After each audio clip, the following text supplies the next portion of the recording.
Movie की starting में यहाँ पर हम शाओई को देखते हैं जो हमारी मेन फीमेल लीड होती है और यहाँ पर वो बार बार वैंग से कह रही थी कि प्लीज़ मेरा रिकॉर्डिंग एक बार सुन लीजिए, मेरा गाना बहुत अच्छा है। लेकिन वैंग उसे कहे जा रहा था कि मेरे पास टाइम नहीं है, मुझे प्रेसिडेंट की मदद को ढूंढना है तो मुझे यहाँ से जाने दो। लेकिन वो उससे बहुत रिक्वेस्ट करती है। फाइनली वैंग रेडी हो जाता है उसकी रिकॉर्डिंग करवाने के लिए। लेकिन रिकॉर्डिंग खत्म होने के बाद वो उस पर चिल्लाने लगता है और बोलने लगता है कि इस फालतू से रिकॉर्डिंग के लिए तुमने मेरा टाइम वेस्ट कर दिया, तुम्हारा सॉन्ग तो बहुत बुरा है। एंड यहाँ पर वो पेपर्स उसके मुंह पे फेंक कर चला जाता है। दूसरी बेचारी शाओई सोच रही होती है कि आखिर मैंने ऐसा क्या कर दिया कि मेरा गाना इतना ख़राब हो गया, मैंने तो इसे बहुत अच्छे से लिखा था। फिर बाद में वो अपने बॉयफ्रेंड जी के बारे में सोचने लगती है और मन में कहती है कि मैंने जी से प्रॉमिस किया था कि मैं एक अच्छा सिंगर बनूंगी और उसके लेवल तक आऊँगी, फिर हम दोनों साथ में शादी कर सकते हैं। दूसरे वो यहाँ से जा रही होती है जहाँ पर हम की नाम के क्यूट से बच्चे को देखते हैं और उसके साथ बहुत सारे बॉडीगार्ड्स होते हैं। यहाँ पर की और शाओबी की तकरार हो जाती है जहाँ पे की शाओबी को देखता तो है और उसे कुछ कुछ चीज़ें याद आती है लेकिन उसे साफ साफ याद नहीं आता। फिर यहाँ से वो चला जाता है। यहाँ पर वो एक नर्स के पास आता है जहाँ पर हम कियो और तो और देखते हैं कीरा को। ये तीनों के तीनों ट्रिपलेट्स होते हैं यानी कि तीनों भाई बहन है। यहाँ पर वो उस नर्स को बोल रहे होते हैं कि तुम ही हो जिसने 5 साल पहले हमें हमारी मम्मा से अलग कर दिया था। यहाँ पर वो नर्स बहुत ज़्यादा घबरा जाती है क्योंकि उसके आसपास कई सारे बॉडीगार्ड्स होते हैं। यहाँ पर की उसे बोलने लगता है कि मुझे मेरी मम्मा का एड्रेस और पता चाहिए। नर्स उसे कहने लगती है कि ये तो पॉसिबल नहीं है, ये सारी चीज़ें 5 साल पहले हुई थी, लेकिन हाँ तुम्हारी मम्मा के यहाँ पर एक हार्ट शेप का बर्थ मार्क है तो शायद तुम उसे पहचान लोगी। यहाँ पर की को बहुत गुस्सा आता है और वो उसे उस नर्सिंग फर्म से हमेशा के लिए निकाल देने का ऑर्डर देता है। साथ ही साथ वो अपने सभी बॉडीगार्ड्स को अपनी मम्मा की खोजबीन करने के लिए बोल देता है। फिर यहाँ पर वो कॉरिडोर से जा रहा होता है तो उसे एक लेडी की गाने की आवाज़ सुनाई देती है और वो लेडी की आवाज़ कोई और नहीं बल्कि शाओबी की थी। वहाँ पर एडिटर्स उसकी आवाज़ को एडिट कर रहे थे तो फिर वहाँ पर की पहुँच जाता है और पूछने लगता है कि ये गाना किसने गाया है। वैंग को लगने लगता है कि मास्टर की को ये आवाज़ सुन के बहुत गुस्सा आ गया है तो फिर वो कहने लगता है कि मुझे माफ़ कर दीजिए, ये गाना एक न्यू कमर ने गाया है लेकिन मैं उसे वापस यहाँ पर नहीं आने दूंगा, मैं उसे यहाँ से भगा दूंगा। यहाँ पर की उसे अपने पास बुलाता है और उसे थप्पड़ मारकर बोलता है कि तुम इतने बुरे कैसे हो सकते हो, तुम्हें ये आवाज़ खराब लगती है, जल्दी से जल्दी इस आवाज़ के पीछे की औरत को ढूंढो कैसे भी करके। इसके बाद में यहाँ पर शाओबी बाहर आ जाती है जहाँ पर वो जी को देखती है और उसके आसपास सभी रिपोर्टर्स होते हैं जो उसका इंटरव्यू ले रहे थे। यहाँ पर रिपोर्टर्स उसे ये भी पूछते हैं कि हमने सुना है आप बहुत जल्दी अपनी गर्लफ्रेंड को प्रपोज करने वाले हो। जी उन्हें कुछ जवाब नहीं देता, बस कह देता है कि आप सबको भी उस दिन आने का इन्विटेशन है। तो उससे यहाँ पर शाओबी सोचने लगती है कि अब मैं समझूं कि उसने मुझे लव स्टोरी वाला गाना क्यों लिखने के लिए कहा था, क्योंकि ये मुझे सीक्रेटली प्रपोज करने वाला है। एंड हमें पास का सीन दिखाया जाता है जहाँ पर शाओबी अपने सॉन्ग पर वर्क कर रही होती है एंड यहाँ पर जी भी होता है जहाँ पर जी शाओबी के गाने को ले लेता है और उसे गाने लगता है और इसी वजह से वो फेमस हुआ था। लेकिन आज तक उसने शाओबी को अपने गानों के लिए क्रेडिट कभी नहीं दिया। यहाँ पर वो जी के पास जाकर उसे कॉन्ग्रेचुलेट करने लगती है। साथ साथ वहाँ पर जी के मॉम डैड भी होते हैं एंड उसके सिस्टर भी। इतने में वहाँ पर मिया आ जाती है तो फिर शाओबी कंफ्यूज हो जाती है कि मिया यहाँ पर क्या कर रही है।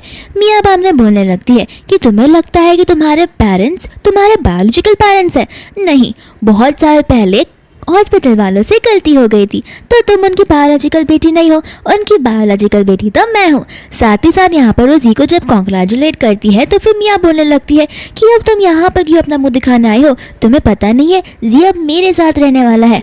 और तो और जी उसे बोलने लगता है कि मिया ने मुझे डायरेक्टर से इंट्रोड्यूस करवाया, साथ ही साथ मैं ये कॉम्पिटिशन उसकी वजह से जीत पाया हूँ। यहाँ पर शाओबी को बिल्कुल अच्छा नहीं लगता लेकिन वो उसे कॉन्ग्रेचुलेट फिर भी करती है एंड यहाँ पर वो उसे केक देती है जहाँ पर उसकी मम्मा उस केक को फेंक देती है। साथ साथ में उसकी सिस्टर भी शाओबी की बुराइयाँ करने लगती है। यहाँ पर जाते जाते मिया उसे बोल लेती है कि आज जी की एक पार्टी होने वाली है तो फिर तुम वहाँ पर आना, तो ध्यान रखना 5 साल पहले तुमने जो गलती की है वो गलती वापस मत दोहराना। यहाँ पर शाबी को ये सुनकर बिल्कुल अच्छा नहीं लगता। तो फिर जी की मम्मा बोल देती है कि तुम्हें उस पार्टी में आने की कोई ज़रूरत नहीं है। यहाँ पर शाबी उनसे पूछने लगती है क्यों, तो फिर वो बोलने लगती है कि तुम जैसी बाहर सिंगर वहाँ पर आकर क्या करेगी, और तो और वो उसे थप्पड़ भी मार देती है। यहाँ पर शाबी बोलने लगती है कि जी के जितने भी गाने हैं वो सब मैंने लिखे हुए हैं, इस वजह से वो जीत पाया है। लेकिन उसकी मम्मा उसे बड़े अच्छी तरीके से मैनिपुलेट कर देती है। जहाँ पर वो जी की तरफ देखती है तो जी भी उससे सेम सवाल बोलता है कि मुझे माफ़ कर दो, आज का दिन मेरे लिए बहुत बड़ा है और वहाँ पर न्यूज़ रिपोर्टर्स भी होंगे जहाँ पर मैं तुम्हें सबके सामने आइडेंटिफाई नहीं कर पाऊंगा। इसके लिए अभी थोड़ा और टाइम है, उसके बाद मैं सबको अपने बारे में बता दूंगा। और यहाँ पर वो उसे उल्लू बना देता है। इतनी ही देर में बहुत सारे रॉयल रॉयस वाली कार आ जाती है। यहाँ पर उसकी बहन बोलती है कि इतनी सारी लग्जरियस कार में से कौन निकल सकता है, और यहाँ पर होता है वो कार का ओनर फूचन। और यहाँ पर निकल के आता है उसका असिस्टेंट, जो उसे बोलने लगता है कि मैं लक्ष्मीडा की कंपनी से हूँ और तो हमारे मास्टर ने आपका ढूंढ लिया है। यहाँ पर उसे कुछ समझ में नहीं आता। दूसरा जी बोलने लगता है कि तुम कहीं जाकर मेरी बदनामी तो नहीं कर रही हो, यहाँ पर मैं फेमस हो चुका हूँ और यहाँ पर तुम ट्रबल मचाई जा रही हो। तुम आखिर कब सुधरोगी, तुम मुसीबत में आना कब बंद करोगी। लेकिन यहाँ पर उसका असिस्टेंट बहुत सारे गार्ड्स को बुलाता है, जहाँ पे अलग अलग टाइप के पासपोर्ट्स, अलग अलग गाड़ी की चाबियाँ, साथ साथ अलग घर के कॉन्ट्रैक्ट रखे होते हैं, और ये सारी चीज़ें होते हैं उनके मास्टर की तरफ से। यहाँ पर वो उसे कहने लगता है कि मास्टर आपको 5 सालों से ढूंढ रहे हो और आप फाइनली मिल गई हो। यहाँ पर वो बोलने लगती है कि मुझे कुछ समझ नहीं आ रहा। तो वो बोलने लगता है कि शाबी मैम, आपने और मास्टर ने 5 साल पहले क्लब होटल में नाइट स्पेंड किया था। यहाँ पर ये सारी बात सुनकर जी और उसकी मम्मा शॉक हो जाती है, जहाँ पर शाबी बोलने लगती है कि ऐसा तो हो ही नहीं सकता, मैं कभी भी मेरे बॉयफ्रेंड जी पर चीट नहीं कर सकती। यहाँ पर तो जी की मम्मा उसे थप्पड़ भी मार देती है। तो भी शाबी ऐसे कसम खाती है कि अगर मैंने मेरे बॉयफ्रेंड जी पर चीट किया होगा तो फिर बारिश होगी, एंड बारिश होना शुरू भी हो जाती है। यहाँ पर जी गुस्सा आ जाता है और उसे कहता है कि मुझे फॉलो मत करना, और यहाँ से वो कार में बैठकर चला जाता है। जहाँ पर वो असिस्टेंट कहने लगता है कि आपको हमारे साथ घर चलना होगा, लेकिन शाबी उस असिस्टेंट पर चिल्ला देती है और कहती है कि अगर तुम्हें कोई खेलने वाली खिलौने चाहिए तो जाकर किसी और को ढूंढो, मैं कोई खिलौना नहीं हूँ। और दूर से यहाँ पर शाबी को बैंक का कॉल आता है, जो कहता है कि हमारे प्रोड्यूसर आपसे मिलना चाहते हैं। यहाँ पर शाबी बहुत खुश होकर चली जाती है। दूसरा असिस्टेंट फुचन को कॉल करके सब कुछ बता देता है और बोलने लगता है कि शायद से शाबी मैम को कुछ भी याद नहीं है और उनकी मेमोरी लॉस हो चुकी है। यहाँ पर फिर फुचन उसे पता लगाने के लिए बोलता है उसके बॉयफ्रेंड के बारे में, साथ ही साथ में उसकी मेमोरी लॉस कैसे हो गई इस बारे में, और कहता है कि मेरे लिए स्पेशल प्लेन की अरेंजमेंट करो, मैं आज ही क्या चाइना वापस आने वाला हूँ। दूसरा यहाँ पर कीरा और कीवा आपस में बात कर रहे होते हैं कि आपको सच में लगता है जिस लेडी ने वो गाना गाया वो हमारी मम्मा है। कि वो बोलने लगता है कि हाँ, मुझे अच्छे से मेरी मम्मा की आवाज़ याद है, तो हो सकता है वो हमारी मम्मा ही हो। कीरा बोलने लगती है कि बहुत सारे लोगों की आवाज़ सेम होती है, तो हमें कैसे पता चलेगा। कि वो कहने लगता है तुम टेंशन मत लो, आजकल दुनिया बहुत एडवांस हो चुकी है, हमारे पास ये पता लगाने के और भी तरीके हैं। दूसरा शाबी यहाँ पर पहुँच जाती है प्रेसिडेंट से मिलने के लिए, और ये प्रेसिडेंट हमारा छोटू सा की होता है। यहाँ पर फिर में की उसे ले जाकर सोफा में बैठा देता है और उसे कहता है कि ये सॉन्ग की स्क्रिप्ट है, तो क्या आप इसे गा सकती हो। और यहाँ पर शाबी बहुत ब्यूटीफुली गाने को गाती है, जहाँ पर की तो उसे देखते ही रह जाता है और उसे उसकी मम्मा की याद आने लगती है। यहाँ पर वो उसे बताने लगता है कि मैंने अपनी मम्मा को खो दिया है। यहाँ पर फिर शाबी भी बोलती है अगर मेरा बेटा होता तो वो तुम्हारे जैसा ही होता, लेकिन मेरी शादी नहीं हुई है। यहाँ पर वो पूछता है कि आपको गाना गाने किसने सिखाया। शाबी कहने लगती है कि मुझे याद नहीं, 5 साल पहले मेरा कार एक्सीडेंट हुआ था, इस वजह से मेरी मेमोरी लॉस हो गई थी। यहाँ पर इसके बाद में वो उसे बोलता है कि मैं आपको मेरी कंपनी की तरफ से डेब्यूट कराऊंगा, इसके लिए आप रेडी होना। फिर यहाँ से वो चली जाती है, जहाँ पर होशियार की उसके बालों को देख लेता है और अपने बाल भी उस विजिटर यानी कि गार्ड को दे देता है और उसका डीएनए रिजल्ट निकलवाने के लिए बोलता है। यहाँ पर शाबी बहुत खुश होती है और वह सोचती है कि मुझे ये खुशखबरी जी को देनी होगी। वो जी को कॉल लगाती है तो जी उसकी बात नहीं सुनता और कह देता है कि आज मैं घर देरी से आऊँगा। दूसरी ओर हम यहाँ पर मियाँ और जी को बात करते हुए सुनते हैं और पीठ पीछे ये दोनों किस तरीके से शाबी के साथ रिलेशनशिप को खत्म करना है ये सोच रहे होते हैं।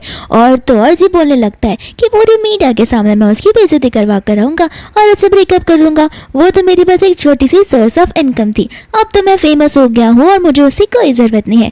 दूसरा यहाँ पर वो इवेंट वाला दिन आ जाता है जहाँ पर मियाँ जी की मम्मा से बात कर रही होती है, साथ ही साथ में वहाँ पर जी की बहन भी होती है। यहाँ पर हम देखते हैं शावी को जो एकदम फ्रंट सीट पे बैठी हुई थी, तो फिर जी की मम्मा आकर उसे वहाँ से उठा देती है और मियाँ को बैठने के लिए जगह दे देती है और बोलने लगती है कि ये सिर्फ तुम्हारी नहीं है, मियाँ की है, जाकर पीछे बैठो। इसके बाद में यहाँ पर जी की एंट्री हो जाती है जहाँ पर सभी लोग जी को चीयर अप करने लगते हैं। दूसरा हम यहाँ पर सभी को देखते हैं, यानी कि कियो और कीरा को, जो इस इवेंट में आए होते हैं। इतने में यहाँ पर जी स्टेज पर आ जाता है जहाँ वो सभी को अपने डेब्यूट के इवेंट में आने के लिए थैंक यू बोलता है। साथ साथ वो यहाँ पर ये भी चीज अनाउंस करने वाला था कि आज मैं उस स्पेशल लेडी को थैंक यू बोलना चाहता हूँ और प्रपोज करना चाहता हूँ जिसने लाइफ टाइम मेरा साथ दिया है और आज तक मैं उसे बराबर से टाइम नहीं दे पाया। यहाँ पर शाबी बहुत ज्यादा खुश हो रही थी। यहाँ पर दूसरा की शाबी को देखे जा रहा था और मन में बोल रहा था कि मम्मा न जाने क्यों इतना एक्साइटेड हो रही है, उनका बॉयफ्रेंड उन्हें प्रपोज करने जो जा रहा है। फिर यहाँ पर जी प्रपोज करने के लिए स्टेज पे बुला लेता है मियाँ को, जहाँ पर शाबी शॉक हो जाती है और मियाँ को वो सभी के सामने रिंग के साथ प्रपोज करने लगता है। यहाँ पर शाबी स्टेज पे पहुंच जाती है और उस रिंग को ले लेती है और बोलती है कि ये रिंग तो मेरे लिए है ना। जी उसे कहने लगता है कि तुम्हारे और मेरे बीच में कुछ नहीं है। शाबी बोलने लगती है कुछ भी नहीं, मैंने यहाँ तक पहुंचे में तुम्हारी इतनी हेल्प की है और तुम मुझे कुछ नहीं कह रहे हो। इतने में ही वहाँ पर आ जाती है जी की मम्मा जो कि शाबी को थप्पड़ मार देती है क्योंकि शाबी बोलने ही वाली थी कि मेरे सॉन्ग्स तुमने गाए हैं और वो सॉन्ग्स मैंने लिखे हैं जिस वजह से तुम इस स्टेज पर पहुंचे हो, तो उसके बेटे का नाम खराब ना हो इसके लिए उसकी बेचारी मॉम उसे बचाने के लिए आ जाती है। दोस्तों यहाँ पर की को बहुत गुस्सा आता है और वो बोलने लगता है कि आखिर तुम सब कब आने वाले हो और डैडी कहाँ पर है। यहाँ पर मेरी मम्मा की बेइज्जती हो रही है, उसके बॉयफ्रेंड ने उन्हें बिट्रे कर दिया और सभी के सामने उनका नाम खराब हो रहा है, मैं इस जी की थी तंगड़ी तोड़ दूंगा। यहाँ पर जी की मम्मा तो शाबी को नीचे गिरा देती है। जी बोलने लगता है कि मुझे पता है तुम ये सब पैसों के लिए कर रही हो और यहाँ पर वो उसके ऊपर कार्ड्स फेंकते रहता है और कार्ड लेके जाने के लिए बोलता है।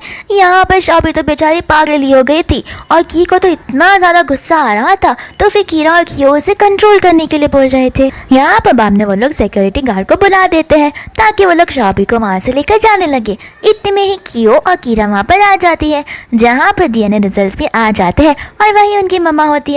तो यहाँ पर वो लोग चले जाते हैं जहाँ पर जी उसे मारने वाला था, लेकिन एक बॉडीगार्ड फटाक से आकर उसे पैर से वहाँ से भगा देता है।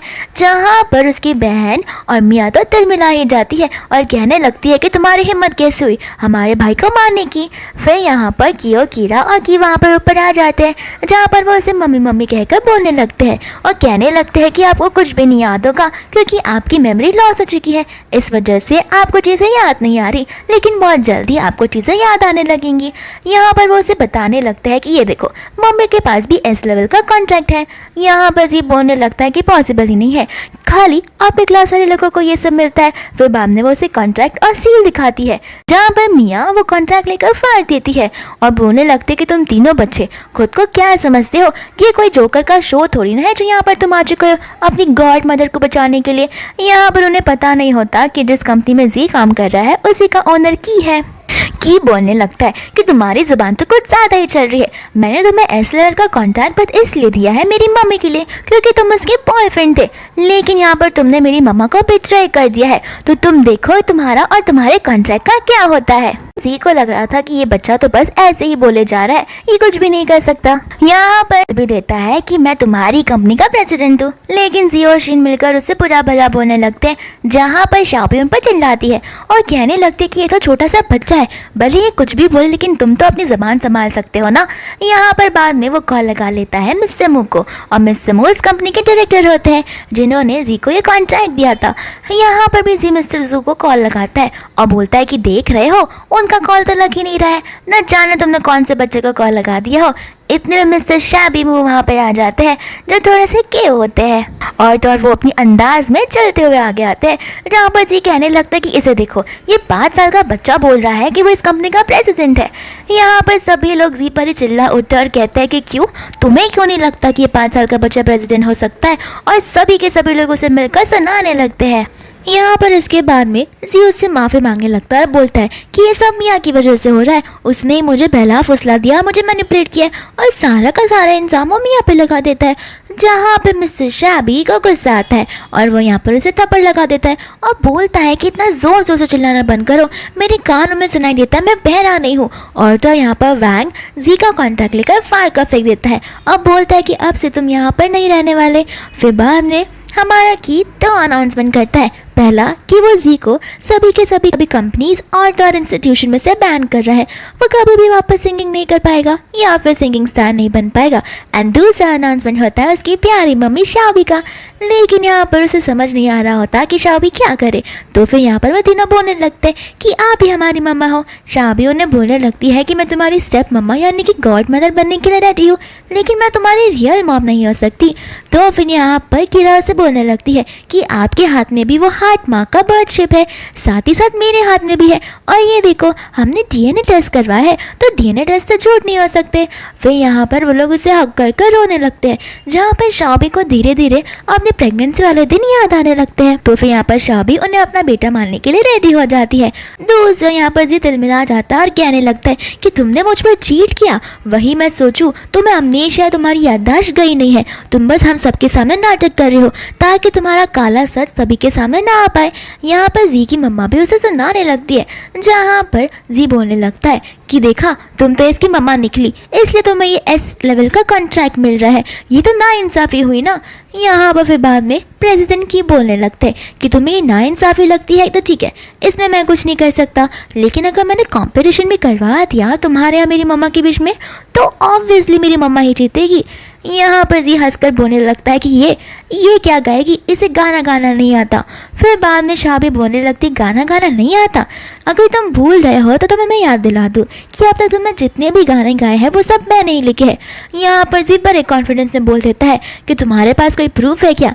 शाबी उसे कहने लगती है कि मुझे लगा ही था तुम ये बोलोगे, लेकिन फिलहाल तो मेरे पास प्रूफ नहीं है, लेकिन वो दिन ज़रूर आएगा जब तुम्हारे पास कोई गाना नहीं रहेगा और तब तुम खुद से गाना लिख भी नहीं पाओगे, तब तुम क्या करोगे। यहाँ पर भी बाद में मियाँ बोलने लगते हैं कि ठीक है, एक कंपटीशन ही करवाना है ना तो करवा लेते हैं, देखते हैं आखिर ये शाबी गा पाती है नहीं, क्योंकि ये तो गा से आई हुई है, इसे गाने के नाम का ग तक नहीं आता होगा, ये सारे गाँव पर भी ठीक से नहीं बोल पाती होगी और आई बड़ी एस लेवल की कॉन्ट्रैक्ट का गाना गाने वाली। फिर यहाँ पर वो कंपटीशन शुरू हो जाता है, जहाँ पे सभी ऑडियंस बैठी होती है। ऑडियंस को यकीन हो रहा था कि जी ही जीतेगा क्योंकि वो एस लेवल का सिंगर है। यहाँ पर ऑडियंस को ज़रा सा भी कॉन्फिडेंस नहीं होता शाबी को लेकर, जहाँ पे मियाँ भी शाबी की बुराइयां करने लगती है, लेकिन की उसे कहता है कि रुको कंपटीशन शुरू तो होने दो, लास्ट में हमें सब कुछ पता चल जाएगा। फिर यहाँ पर सबसे पहले जी गाने वाला होता है, जहाँ पर जी बहुत ज़्यादा नर्वस हो जाता है क्योंकि उसे गाने जो लिखे हुए थे याद ही नहीं आ रहे थे, ऑफ कोर्स बिकॉज वो उसके गाने नहीं शाबी के गाने थे। यहाँ पर वो बहुत ज़्यादा डरने लगता है और वो गाता तो है लेकिन इतना बेसुरा कि ऑडियंस के कानों में से खून निकल रहा हो। यहाँ पर सभी ऑडियंस बोलने लगते हैं कि इसकी आवाज़ को क्या हुआ, ये क्या ऑटो ट्यून लगा के गाता था, इसकी आवाज़ तो पूरी की पूरी बदल ही चुकी है। और यहाँ पर सभी लोग उसे स्टेज से उतारने के लिए बोलते हैं। दूसरा यहाँ पर शाबी आ जाती है सिंगिंग करने के लिए, जहाँ पर सभी लोग बोलते हैं कि एक बार फिर से हमें बेसुरा गाना सुनना पड़ेगा, लेकिन शाबी जैसे ही गाना शुरू कर देती है सभी के रोंगटे खड़े हो जाते हैं और किसी को यकीन नहीं हो रहा होता कि ये लड़की इतना अच्छा भी गा सकती है, एंड सभी लोग उसे चेयर अप करने लगते हैं। यहाँ पर शाबी की आवाज़ सुनकर तो जी भी शॉक हो जाता है, लेकिन जी सभी को बोलने लगता है कि इसने तो गाना चुराया है, भले इसकी आवाज़ अच्छी हो लेकिन इससे गाने थोड़ी ना है। मियाँ तो बोलने भी लगती है कि मेरा बेचारा जी तो प्रिपेयर भी नहीं था, तुम तो घर से प्रिपरेशन करके आई थी तो तुम्हारा गाना अच्छा ही होगा। यहाँ पर की बोलने लगता है कि अब जी हार चुका है तो बहाने मारना बंद करो। मियाँ बोलने लगती है कि तुम मेरी मुँह फैमिली को नहीं जानते, अभी अभी मैं डिस्कवर हुई कि मैं ही उनकी रियल बेटी हूँ और ये उनकी फेक बेटी है, क्योंकि हॉस्पिटल में वाले से गलती हो गई थी, तो फिर तुम नहीं जानते कि तुम्हारा क्या हाल हो सकता है। इतने में ही मुँह फैमिली वहाँ पर आ जाती है, यानी कि मियाँ के मॉम डैड। यहाँ पर शाबी खुश हो रही थी अपने मॉम डैड को देखकर, लेकिन जैसे ही मियाँ की मॉम स्टेज पर आती है वो शाबी को थप्पड़ मार देती है। यहाँ पे उसके तीनों बच्चों मिलकर उसकी मम्मा को चिल्लाने लगते हैं, जहाँ पर उन सभी में आपस में झगड़ा होने लगता है।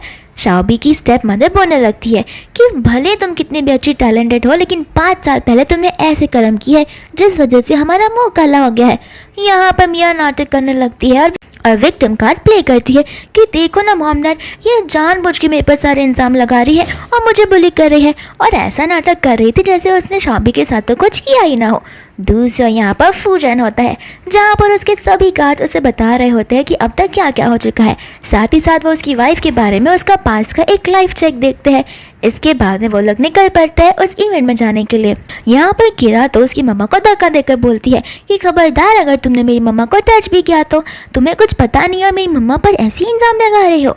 यहाँ पर उसकी मम्मा को गुस्सा आता है, तो फिर वो माइक फेंक कर कीरा को मारने वाली थी, लेकिन शाबी उसे रोकती है और बोलने लगती है कि ये तो बच्ची है और आप तो बड़ी हो, आप क्यों ऐसा कर रही हो। दूसरा यहाँ पर उसका हस्बैंड बोलने लगता है कि तुम्हें ऐसा करने की क्यों ज़रूरत है, हमें हमारे ग्रैंडसन और ग्रैंड डॉटर मिल रहे हैं, तो हमें हमारी फैमिली का रीयूनियन सेलिब्रेट करना चाहिए, ना कि इस तरीके से उन पर चिल्लाना चाहिए।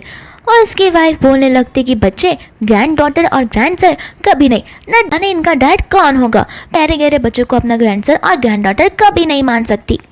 यहाँ पर वो की को देखकर बोलने लगती है कि तुम भले ही नए एक्टर्स सिंगर्स को प्रमोट करते हो या उन्हें डेब्यूट करते हो, भले तुम कितनी भी बड़ी कंपनी रहो, लेकिन मैं बता दूँ तुम मूव फैमिली से ज़्यादा बड़ी कंपनी नहीं हो, और मूव फैमिली तुमसे डरती नहीं है।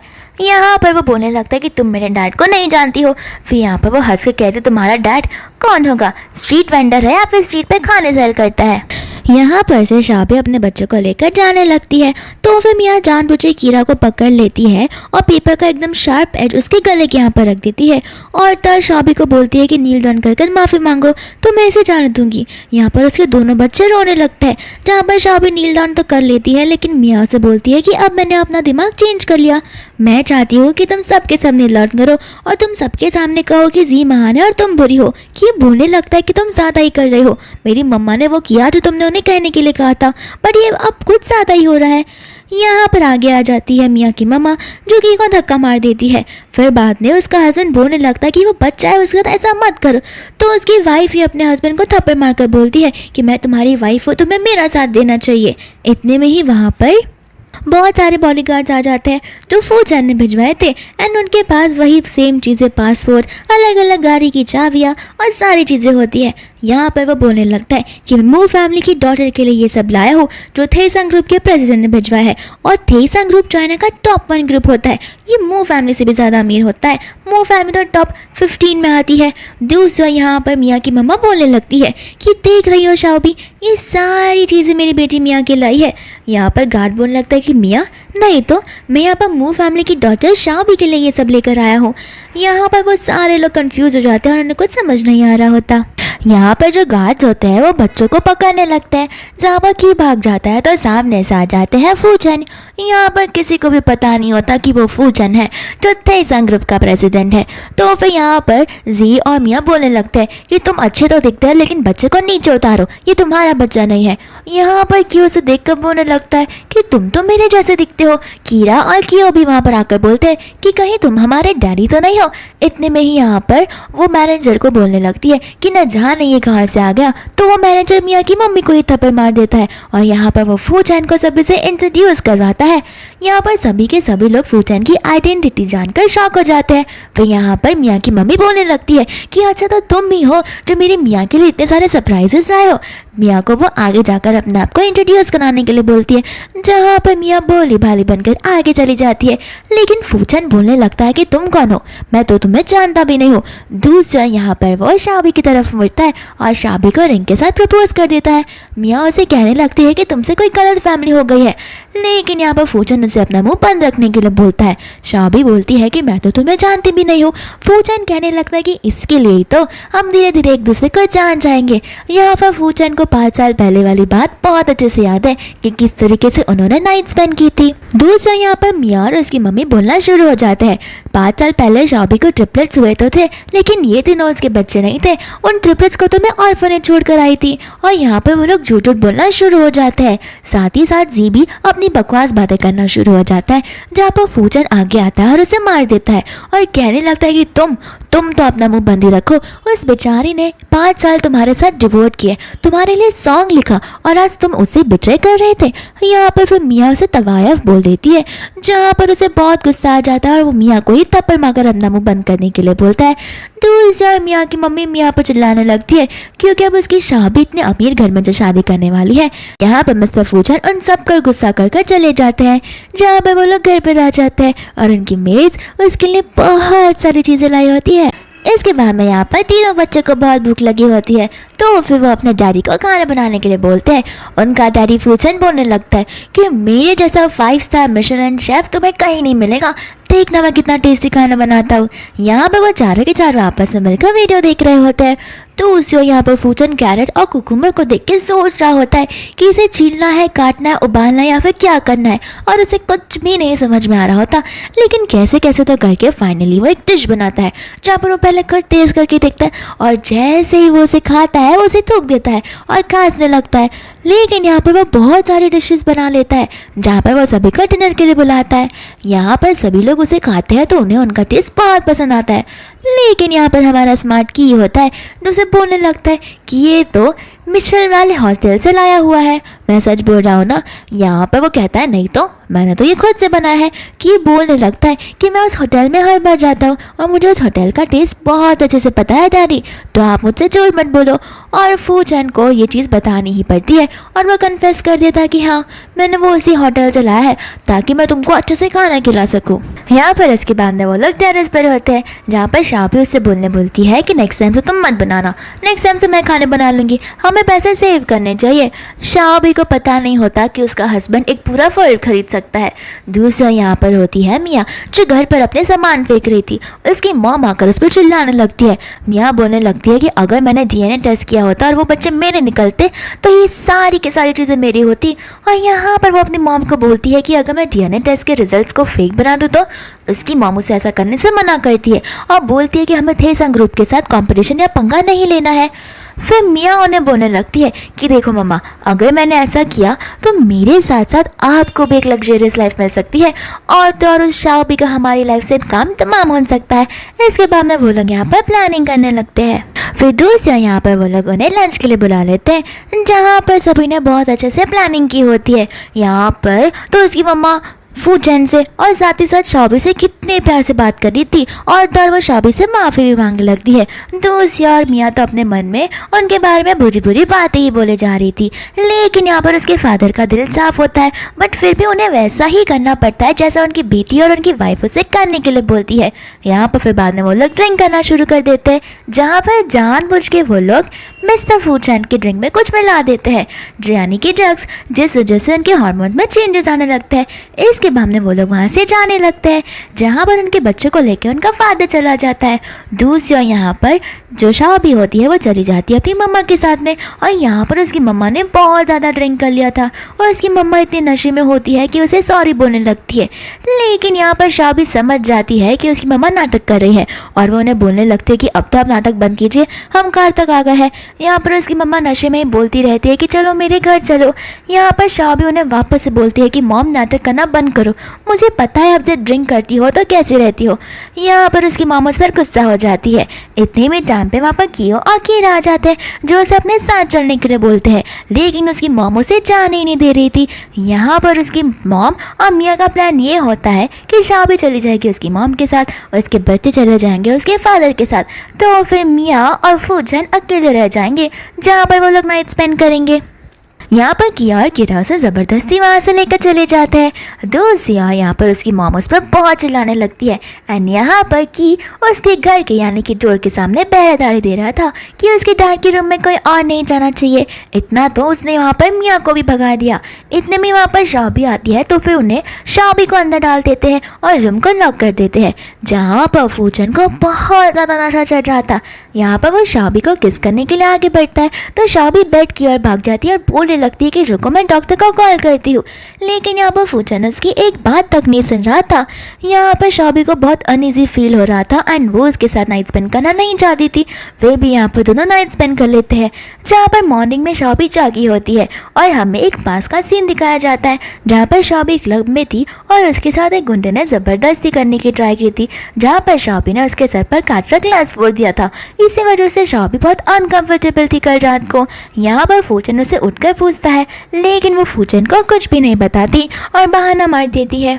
इसके बाद में फूचन अपनी मम्मा को मिलता है, जहाँ पर उसकी मम्मा बोलने लगती है कि न जाने तुम कहाँ पर चले गए हो, अब तुम 30 साल के हो गए और तुम्हारी शादी करने की उम्र हो गई है। यहाँ पर फूचन उसे शादी करने वाली बात से करने के लिए मना बोलता है, लेकिन यहाँ पर उसकी मम्मा कहने लगती है कि न जाने किस औरत को तुम घर पर लेकर आ गए हो, उससे दूर रहो, क्या पता वो झूठ बोल रहे हो, तुम्हें अब अच्छी इंसान से शादी करनी ही पड़ेगी, तुम बोलो ना मैं तुम्हारी लड़की ढूंढने के लिए रेडी हूँ। और यहाँ पर उनका बीपी हाई हो जाता है। जहाँ पर फूचन को कॉल आता है तो वो दूसरी ओर चला जाता है और अपनी मम्मा को ये सारी बात करने से मना करता है। एंड यहाँ पर इतने में ही शॉबी आ जाती है, जहाँ पर वो आंटी को हाफते हुए देखती है तो वो उनकी मदद करने चली जाती है। यहाँ पर फूचन की मॉम सोचने लगती है कि ये लड़की कितनी प्यारी दिखती है, साथ साथ ही दिल की कितनी साफ है और मेरे ना चाहते हुए भी मेरी मदद करने आ गई, काश ऐसी लड़की मेरी बहू होती। तो यहाँ पर वो उसे बोलने लगती है अपने बेटे के बारे में और उसकी तारीफ करने लगती है। और यहाँ पर उसकी फ़ोटो बताने ही वाली थी कि शॉबी से कहने लगती कि नहीं नहीं आंटी कोई ज़रूरत नहीं है, मेरी ऑलरेडी शादी हो चुकी है और मेरे 3 बच्चे हैं। यहाँ पर वो आंटी को बहुत ज़्यादा उदास फील होता है क्योंकि वो चाहती थी कि कोई ऐसी लड़की उसके बेटे के साथ में शादी करे, लेकिन यहाँ पर उस आंटी को पता नहीं होता कि वही उसकी डॉटर इन लॉ है। वो यहाँ पर शॉबी चली जाती है क्योंकि उसे की का कॉल आता है और जाते वक्त वो की का बर्थ सर्टिफिकेट नीचे गिरा कर चली जाती है। जहाँ पर वो आंटी जब बर्थ सर्टिफिकेट देखती है तब बोलने लगती है कि ये बच्चा ना जाने क्यों फूचन जैसा दिख रहा है। इसके बाद में वो यहाँ पर मॉल में आ जाती है, जहाँ पर वो की को बोलने लगती है कि मुझे माफ़ करना, तुम्हारा बर्थ सर्टिफिकेट मुझे तो मिल ही नहीं रहा है। इसके बाद में वो लोग शॉपिंग के लिए चले जाते हैं, जहाँ पर जानबूझ के मियाँ और उसकी मम्मा धक्का दे देते हैं शॉपी को। तो फिर जो की का ड्रिंक होता है वो मियाँ के कपड़े पर लग जाता है। तो फिर मियाँ जानबूझकर उसका शॉल ले लेती है और बोलती है कि ये मुझे दो, तुमने मेरा कपड़ा ख़राब कर दिया तो इतना तो तुम कर ही सकती हो। और यहाँ पर वो उसका मजाक उड़ाने लगती है। दूसरे हम यहाँ पर फूचन की मम्मा को देखते हैं, जहाँ पर फूचन ने उसकी मम्मा को उस शॉल का फोटो भेजा होता है और कहा होता है कि मेरी जो वाइफ है वो इसी मॉल में होगी और उसने ये शॉल पहना होगा। यहाँ पर फूचन की मम्मा उसे ढूंढते ढूंढते चली जाती है, जहाँ पर वो देखती है मियाँ को। तो फिर वो पूछने लगती कि वाह ये शॉल तो बड़ा प्यारा है, ये तुमने कहाँ से लिया। यहाँ पर मियाँ बोलती है कि इसे हाथ भी मत लगाओ, तुम जैसे गरीब लोग कैसे बिना पूछे हमें टच कर सकते हो, और वो उसे धक्का मार देती है। और ये सारी चीज़ें सुनकर वहाँ पर शॉबी आ जाती है, जो मियाँ पर गुस्सा आने लगता है और उसे कहने लगती है कि ये थोड़ी सी बुढ़ी क्या हो गई, तुम उसे धक्का क्यों मार रहे हो, ऐसा कभी कोई बड़ों के साथ व्यवहार करता है क्या। यहाँ पर फिर बाद में फूचन की मम्मा शॉबी को देखकर पहचान जाती है कि तुम तो वही हो ना जिसने रोड साइड में मेरी मदद की थी। यहाँ पर फिर बाद में वो शॉबी को की का बर्थ सर्टिफिकेट देती है और यहाँ पर की उसे ग्रैंड मम बोलने लगता है, जहाँ पर वो आंटी को बहुत अच्छा लगता है। वो कहने लगती है कि काश मेरा ग्रैंडसन होता तो वो सेम टू सेम तुम्हारे जैसा दिखता। इसके बाद में यहाँ पर वो लोग चले जाते हैं, जहाँ पर मैं शॉबी को बोलती है कि मुझे तुम कोई बैग बताओ, और यहाँ पर वो उसे एक बैग सजेस्ट करती है, जहाँ पर वो स्टाफ आकर बोलने लगती है कि इस बैग का प्राइस 6 मिलियन है। शॉबी तो बैग का प्राइस सुनकर शौकी हो जाती है, लेकिन ग्रैंडमा नहीं। फिर यहाँ से मियाँ आती है अपनी मम्मा के साथ और उसकी मम बोलने लगती है कि क्यों बैग की प्राइस क्या कुछ ज़्यादा ही हो गई, तुम तो 6 साल भी रुक जाओ फिर भी तुम ये बैग कभी नहीं खरीद पाओगी। और यहाँ पर वो लोग मियाँ के स्टेटस पर मजाक उड़ाने लगते हैं। यहाँ पर की बोलने लगता है कि ये लो आप मेरे कार्ड से ले लो। यहाँ पर ग्रैंडमा से बोलती है कि थैंक यू सो मच, लेकिन मुझे इसकी ज़रूरत नहीं है। और वो शॉबी को बोलती है कि यहाँ पर तुम्हें जो भी चीज़ पसंद हो ये बैग को साथ पे तुम वो ले सकती हो। और यहाँ पर वो उसे अपना ब्लैक कार्ड देती है, जहाँ पर स्टाफ उस ब्लैक कार्ड की तारीफ करने लगती है। मियाँ बोलती है कि देखना कार्ड पेमेंट को अप्रूव करेगा ही नहीं, लेकिन पेमेंट सक्सेसफुल हो जाता है। वो लोग वहाँ से जाने लगते हैं, जहाँ पर ग्रैंडमा शॉबी को रोक कर बोलती है कि प्लीज़ एक बार मेरे बेटे से मिल लो। यहाँ पर शॉबी बोलने लगती है कि आंटी मैंने आपको पहले से ही बोला है। यहाँ पर फिर वो की को बोलती है कि क्या तुम अपने पापा को चेंज करना चाहोगे। की बोलने लगता है कि मेरे डैड तो मेरी मम्मा को बहुत प्यार करते हैं। यहाँ पर वो उससे पूछते हैं कि तुम्हारा बॉयफ्रेंड कहाँ काम करता है, मुझे बताओ तो वो बोलने लगती है कि मेरा बॉयफ्रेंड थेसंग रूम में काम करता है। यहाँ पर वो खुश हो जाते हैं और बोलते हैं कि चलो चलो थेसंग रूम जाते हैं और तुम्हारे बॉयफ्रेंड से बात करते हैं। दूसरी सिया शाबी के मन में एक इमेज चल रहा होता है कि क्या पता वो सारे पैसे ले ले और मुझे छोड़ दे। दूसरा हमारा थेसंग ग्रुप का प्रेसिडेंट फूजन होता है एक मीटिंग पे, जहाँ पर वो रिपोर्ट से बहुत ज़्यादा दुखी होता है और सभी को चिल्ला रहा होता है। इतने में किसी का फ़ोन बजने लगता है तो उसका सिर तो तिलमिला जाता है और वो और भी गुस्सा करने लगता है कि कौन है वो मूर्ख जो अपना फ़ोन चालू कर इस मीटिंग में बैठा है। फिर बाद में वो असिस्टेंट कहने लगता है कि सर आपका ही फ़ोन है। यहाँ पर फिर बाद में वो फ़ोन पर नाम दिखता है तो वहाँ पर बेबी लिखा होता है, यानी कि उसकी प्यारी सी वाइफ शाबी। और यहाँ पर वो मुस्कुराने लगता है, जहाँ पे सभी स्टाफ उसको मुस्कुराता देख शॉक हो जाते हैं। इसके बाद में वो उससे बात करने लगता है तो शाबी कहती है कि मैं तुम्हारी कंपनी में हूँ और मैं तुम्हारे लिए कुछ गिफ्ट लेकर आई हूँ, तो तुम्हारे पास थोड़ा सा टाइम होगा तो क्या तुम मुझसे मिल सकते हो। यहाँ पर फूजन कहने लगता है थोड़ा सा मेरे पास टाइम नहीं होगा, लेकिन मेरे पास तुम्हारे लिए बहुत ज़्यादा टाइम है, तो फिर मैं आ रहा हूँ तुमसे मिलने के लिए। इसके बाद में यहाँ पर वो नीचे आ जाता है, जहाँ पर उसकी मम्मा उसे देखकर बुलाने लगती है तो वो अपनी मम्मा को देखकर छुप जाता है, लेकिन वो शाबी को नहीं देख पाता और वह शाबी को कॉल कर बहाने मारने लगता है कि मुझे माफ़ कर देना, मैं नीचे नहीं उतर सकता, मुझे एक अर्जेंट मीटिंग में जाना है। फिर यहाँ पर शाबी ग्रैंडमा को बोल देती है कि आंटी मेरा बॉयफ्रेंड अभी नहीं आ सकता क्योंकि वो एक इंपॉर्टेंट मीटिंग में है ना। या इसके बाद में वो उनके बेटे का नाम पूछने लगती है, जहाँ पर वो उसके बेटे का नाम बताती है फूजन और बोलने लगती है कि मेरे बेटे से एक बार मिलकर देखो, वो बहुत हैंडसम है, तुम अपने बॉयफ्रेंड को भी भूल जाओगी और तो मेरे बेटे के पास बहुत पैसे हैं। यहाँ पर वो बोलने लगती है कि ना जाने वो किसे अपनी गर्लफ्रेंड बना के बैठा है, एकदम नागिन जैसी वो लड़की। यहाँ पर शाबी को पता होता है कि वो किस नागिन को रेफर कर रही है, तो फिर यहाँ पर वो उसे बहाना मांग कर वहाँ से भाग जाती है।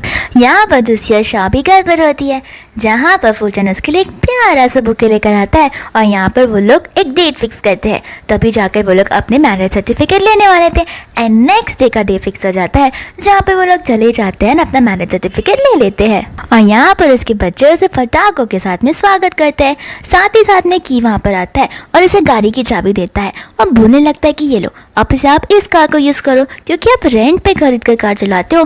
मैंने सारे कार के नंबर प्लेट चेक किए हैं तो फिर कोई भी कार आपके नाम पे नहीं है, इसलिए मैंने ये बड़ी सी कार आपके नाम पर खरीदी है। यहाँ पर वो सोच रहा होता है कि इसके बेटे को पता तो है ना कि इसका डैड कौन है, क्योंकि वो सारे के सारे कार कंपनी के नाम पर खरीदता है ताकि उसे टैक्स कम पे करना पड़े। लेकिन यहाँ पर वो सोचने लगता है कि मैं एक बच्चे को क्या ही समझा पाऊंगा। इसके बाद में यहाँ पर शाबी खाना बना रही होती है, जहाँ पर फूजन जानबूझकर बाथरूम पहन कर आता है और उसे ओपन रखता है ताकि शाबी सेड्यूस हो जाए। यहाँ पर शाबी उसे चाकू दिखाकर बोलती है कि मुझे डिस्टर्ब करना बंद करो, मैं खाना बना रही हूँ। फिर बाद में वो डर के मारे वहाँ से चला जाता है, जहाँ पर शाबी सिर्फ और सिर्फ फूजन के बारे में सोच रही थी और उसका हाथ कट हो जाता है, जहाँ पे फूजन उसमें से खून निकलते हुए उससे लिक करने वाला था और उन दोनों के बीच में किसी होने वाली थी। लेकिन इतने में की आ जाता है जो बोलने लगता है कि मम्मा आपको खून क्यों आ रहा है। यहाँ पर उसकी मम्मा बताने लगती है कि उसका हाथ वेजिटेबल्स कट करते टाइम कट हो गया। तो फिर यहाँ पर उसका बेटा सबसे बड़े हॉस्पिटल के सबसे बड़े डॉक्टर को कॉल करके बोलता है कि मेरी मम्मा को कुछ इंजरी हुई है, तो मैं चाहता हूँ कि सभी के सभी यहाँ पर आ जाए। यहाँ पर वो डॉक्टर आधी नींद में बोलता है कि हाँ मैं अभी आ रहा हूँ, क्या मुझे स्ट्रेच बेड भी लेकर आना है। वो उसे कहता है जो भी है सब कुछ लेकर आ जाओ। यहाँ पे इसके बाद में कीरा, कियो और की साथ में मिलकर अपने डैड को कॉन्ट्रैक्ट देते हैं और रूल्स और रेगुलेशन समझाते हैं, जहाँ पर रूल नंबर 1 ये होता है कि अगर हमारी मम्मा राइट है तो हमारी मम्मा राइट है, अगर हमारी मम्मा रॉन्ग है और आप राइट हो तो हमारी मम्मा राइट है, अगर हमारी मम्मा रॉन्ग है आप रॉन्ग हो तो भी हमारी मम्मा राइट है। और तो और आपको हमारी मम्मा को लव और अफेक्शन अनलिमिटेड देना पड़ेगा और कभी भी आप उनको उदास नहीं कर सकते, और भी सारी चीज़ें लिखी होती है। जहाँ पर फूजन उन्हें बोलने लगता है कि तुम लोग क्या थोड़े से पागल हो, तुम ये सब क्या कर रहे हो। यहाँ पर क्यों उसके सामने 5 मिलियन का कार्ड रखकर बोलता है कि ये रही तुम्हारी आज के मंथ की सैलरी, नेक्स्ट मंथ की सैलरी तुम्हें नेक्स्ट मंथ में मिल जाएगी अगर तुम मेरी मम्मा के साथ अच्छे से बिहेव करोगे तो। यहाँ पर फूजन खुद के बच्चों को ही नहीं समझ पाता कि आखिर इन्हें पता है ना कि मैं इनका खुद का डैड हूँ, बाहर से उठाया हुआ डैड नहीं हूँ। इसके बाद में यहाँ पर फूचन की मम्मा को एक असिस्टेंट उसे सारी इन्फॉर्मेशन दे देता है मिया के डैड और मॉम के बारे में। यहाँ पर वो फूचन की मम्मा चली जाती है मिया के डैड से मिलने के लिए और कहती है कि अपनी बेटी को अभी के अभी यहाँ पर बुलाओ। जहाँ पर आ जाती है शाओबी। यहाँ पर वो शाओबी को देखकर खुश हो जाती है। शाओबी यहाँ पर बहाने मारने लगती है कि मैं तो बस बाजू से गुजर रही थी, पीछे ही मेरा घर है, आप यहाँ पर क्या कर रही हो। एक बार फिर से वो आंटी बोलने लगती कि चलो चलो चल के मेरे बेटे को देख लो। लेकिन शाओबी उसे कहने लगती कि मैं आज नहीं मिल पाऊंगी, मेरे बॉयफ्रेंड के साथ मेरी एक डेट फिक्स है और मेरे बच्चे भी प्लेग्राउंड में जाने वाले हैं, तो मैं उन्हें अकेला नहीं छोड़ सकती। और इतना बोलकर वो वहाँ से चली जाती है। दूसरा मियाँ के डैड सोचने लगते हैं कि मैंने इस औरत को कहीं तो देखा हुआ है। दूसरा यहाँ पर तीनों के तीनों भाई बहन बैठकर प्लेग्राउंड में खेल रहे होते हैं और उनकी मम्मा पापा गए होते हैं एक हॉरर वाले केव में हॉरर वाला गेम खेलने के लिए, जहाँ पर शाओबी को बहुत डर लगने लगता है। यहाँ पर इतने में वो ग्रैंडमा आ जाती है जो कि कीरा और कियो को बोलने लगती है कि क्या तुम अपने नए वाले डैड से मिलना चाहोगे। की और कीरा को कुछ समझ में नहीं आ रहा था, तो फिर वो लोग वहाँ से जाने लगते हैं। वो उन्हें कहने लगती है कि तुम्हारा नया वाला फादर बहुत हैंडसम है, एक बार उसे मिलकर को देखो, वो एकदम तुम्हारे जैसा ही दिखता है। कीरा बोलने लगती मेरे जैसा, लेकिन वो तो मेल है और मैं फीमेल हूँ। यहाँ पर वांटी बोलने लगती है अगर वो लड़की होता तो बिल्कुल तुम्हारी जैसी प्यारी सी गुड़िया दिखता। इतने में यहाँ पर वो लोग बाहर आ रहे होते हैं, तो फिर फूचन अपनी मम्मा को देख लेता है और पीछे घूमकर शाओबी को किस करने लगता है। यहाँ पर शाओबी को कुछ समझ नहीं आ रहा होता। दूसरे और उसके तीनों बच्चे अपनी आंखें बंद कर देते हैं और यहाँ पर ग्रैंडमा को कॉल आ जाता है हॉस्पिटल से, जहाँ पर ग्रैंडमा भागते हुए चली जाती है एंड फूचन के असिस्टेंट को लग जाती है चोट और वो चोट का नाटक कर रहा होता है सिर्फ और सिर्फ अपने बॉस फूचन की जान बचाने के लिए। यहाँ पर दूसरी ओर सभी लोग हॉस्पिटल में होते हैं, जहाँ पर ग्रैंडमा भागते हुए जाती है और बोलने लगती है कि कौन मेरा बेटा होने का नाटक कर रहा है। और यहाँ पर फूचन अपना मुंह छिपा लेता है, जहाँ पर उसकी मम्मा बोलती है कि तुम मेरे बेटे हो, मैं पीछे से भी देखकर तुम्हें पहचान सकती हूँ। यहाँ पर फिर फूचन आगे आता है और वो कहता है कि ये रही मेरी वाइफ। उसकी मम्मा शॉक हो जाती है और बोलती है कि शाओबी तुम्हारी वाइफ है। यहाँ पर फूचन उसे बोलने लगता है कि प्लीज़ गुस्सा मत होना और ना ही चिल्लाना, आप एक बार शाओबी को जान तो लो, वो बहुत अच्छी है। और यहाँ पर उसकी मम्मा बोलने लगती है कि ये तो बहुत अच्छी बात है, मैं तो इसे ही अपनी बहू बनाने वाली थी। फूचन बोलता कि तो फिर कब से आप मुझे ऐसा क्यों कह रही थी कि तुम्हारी वाइफ बहुत बुरी है। यहाँ पर फिर वो बताने लगती है कि मुझे मिसअंडरस्टैंडिंग हो गई थी, मुझे कब से लग रहा था कि ये नकचिड़ी मियाँ तुम्हारी वाइफ है, इसके लिए मैं तुमसे कब से मना कर रही थी, लेकिन मुझे नहीं पता था कि ये प्यारी सी गुड़िया तुम्हारी वाइफ है, तो मैं ये मैरिज को अप्रूव करती हूँ। यहाँ पर वो सभी लोग ऑफिस में आ जाते हैं, जहाँ पर कियो और की सारा चीज़ें चेक करने लगते हैं और आकर अपनी मॉम को बोलने लगते हैं हमने सारा रूम बाथरूम और वॉशरूम चेक कर लिया, यहाँ पर एक भी फीमेल के प्रोडक्ट्स नहीं है, यानी कि डैडी आपको लेके बहुत सीरियस है। इतने में वहाँ पर उसकी असिस्टेंट आ जाती है जो की के पास जाकर बैठ जाती है और उसे बहुत फ्रेंडली प्यारा बच्चा बोलने लगती है, लेकिन की उसे अपने आप से दूर भगा देता है। दूसरे यहाँ पर उसकी असिस्टेंट जो होती है वो शाओबी का मजाक उड़ाती है और बोलती है कि तुम्हारी शादी तो अभी तक कोई नहीं है, वो तो खाली कोर्ट मैरिज का स्टेम है और तो तुम्हें पता नहीं है कि फूचन मुझसे शादी करने वाला है। यहाँ पर शाओबी को यकीन नहीं हो रहा होता। इतने में ही वहाँ पर फूचन आ जाता है, तो फिर वो सेक्रेटरी ऐसा एक्टिंग करने लगती है जैसे शाओबी ने उसे बुली किया हो। यहाँ पर फूचन कुछ कह नहीं रहा था, तो फिर कीरा यहाँ पर उसे रिकॉर्डिंग सुना देती है जहाँ पर फूचन को बहुत गुस्सा आ रहा था और वो उस असिस्टेंट को बॉडीगार्ड से निकाल कर बाहर निकलवा दे रहा था। यहाँ पर शाओबी को गुस्सा आता है और वह जाने लगती है। जहाँ पर फूचन पीछे वाली सीट पर बैठता है तो तीनों बच्चे कैप्चर कर लेते हैं पीछे वाली सीट। फूचन आगे बैठने जाता है तो शाओबी से बोलती है टैक्सी लेकर घर पर आ जाना, और यहाँ पर से वो लोग चले जाते हैं। इसके बाद में वो लोग सो रहे होते हैं, तो फिर शाओबी को एक बार फिर से वो सपना आने लगता है जहाँ पर वो गुंडा उसके साथ ज़बरदस्ती कर रहा था एंड इस सपने की वजह से शाओबी डर के मारे उठती है। यहाँ पर वो फूचन को कुछ बोल नहीं पाती। इसके बाद में शाओबी एक डिसीजन बना लेती है जहाँ पर उसे एक टेस्ट करना होता है कि ये बच्चे फूचन के हैं या फिर उस गुंडे के। इसके बाद में वो लोग चले जाते हैं वेडिंग ड्रेस देखने के लिए, जहाँ पर फूचन शाओबी को देकर तो देखे ही जा रहा था और वो और भी ज़्यादा प्यार में पड़ गया था। इतनी वहाँ पर वो गुंडा आ जाता है, साथ ही साथ में मिया आ जाती है, जहाँ पर वो लोग डीएनए रिजल्ट्स सारे के सारे प्रूफ लेकर आ जाते हैं। यहाँ पर फूचन बोल रहा था कि मुझे मेरी वाइफ पर पूरा भरोसा है, लेकिन यहाँ पर फूचन की मॉम डीएनए रिजल्ट्स देखकर शॉक हो जाती है और उन्हें चक्कर आ जाता है। यहाँ पर शाओबी बोलने लगती है कि तुम्हें मुझ पर पूरा भरोसा है, तो फूचन बोलता है कि हाँ, और यहाँ पर शाबी रियल डीएनए रिजल्ट ला देती है और बोलने लगती है कि मुझे आज सुबह ही कुछ ना कुछ तो शक जा रहा था, तो मैंने डीएनए टेस्ट एक बार फिर से करवा लिया। अब तुम इस रिजल्ट के बारे में क्या बोलोगी? और यहाँ पर हमें पता चलता है कि शाबी की मेमोरी एक बार फिर से वापस आ गई है। इसके बाद में सभी कांच उस गुंडे को टॉर्चर करने लगते हैं, जहाँ पर गुंडा सच्चाई बता देता है कि मुझे मियाँ ने ही ये सब करने के लिए बोला। मियाँ कहने लगती है कि ये गुंडा झूठ बोल रहा है, यही मुझे यहाँ पर लेकर आया था। तो फिर वो गुंडा वो कॉल रिकॉर्डिंग सुनाने लगता है जो मियाँ ने उसके साथ में किया था। यहाँ पर वो अपने गार्ड साथ ही साथ पुलिस को बुलाता है और मियाँ और उस गुंडे को हमेशा के लिए वहाँ से ले जाने के लिए बोलता है।